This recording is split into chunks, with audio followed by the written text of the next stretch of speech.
கர்த்தருடைய பரிசுத்தமுள்ள நாமத்திற்கு ஸ்தோத்திரம். இன்றைய நாளின் கர்த்தருடைய வார்த்தையாக 2 ராஜாக்களின் புஸ்தகம் 6வது அதிகாரம் 18வது வசனம். அவர்கள் அவனிடத்தில் வருகையில் எலிசா கர்த்தரை நோக்கி விண்ணப்பம் பண்ணி, இந்த ஜனங்களுக்கு கண்மயக்கம் உண்டாகும்படி செய்யும் என்றான். எலிசாவுடைய வார்த்தையின்படி அவர்களுக்கு கண்மயக்கம் உண்டாகும்படி செய்தார்.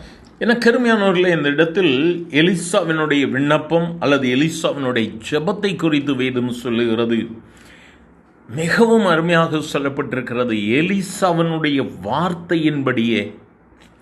எனக்கு அருமையானவர்களே, திறப்பில் நிற்கிற ஒரு தெய்வ மனிதன் கர்த்தரோடு கூட நின்று மக்களுக்காக கர்த்தரிடத்தில் விண்ணப்பம் பண்ணும் பொழுது, எலிசா விண்ணப்பம் பண்ணும் பொழுது வேதம் சொல்லுகிறது, அவனுடைய வார்த்தையின்படியே அந்த சீரிய இராணுவத்தின் மக்களுக்கு கண் மயக்கம் உண்டாயிற்று.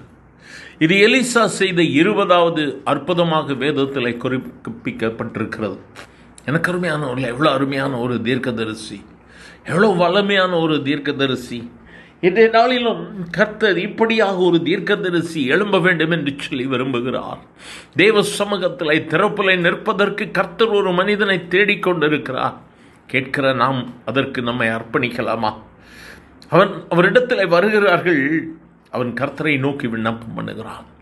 இன்றும் எனக்கு அருமையான தெய்வ பிள்ளையை, அநேக இயக்கங்கள், அநேக காரியங்கள் நமக்கு விரோதமாக எழும்பலாம்.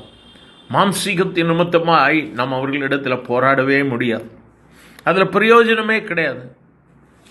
நம்ம அதனால வின் பண்ணவே முடியாது, சக்சீட் ஆக முடியாது. ஆனால் ஒன்று உண்டு, கர்த்தர் நம்மோடு கூட இருக்கும் பொழுது வேதம் சொல்லுகிறது, பயப்படாதே, அவர்களோடு இருப்பவர்களை பார்க்கிலும் நம்மோடு இருக்கிறவர்கள் அதிகம்.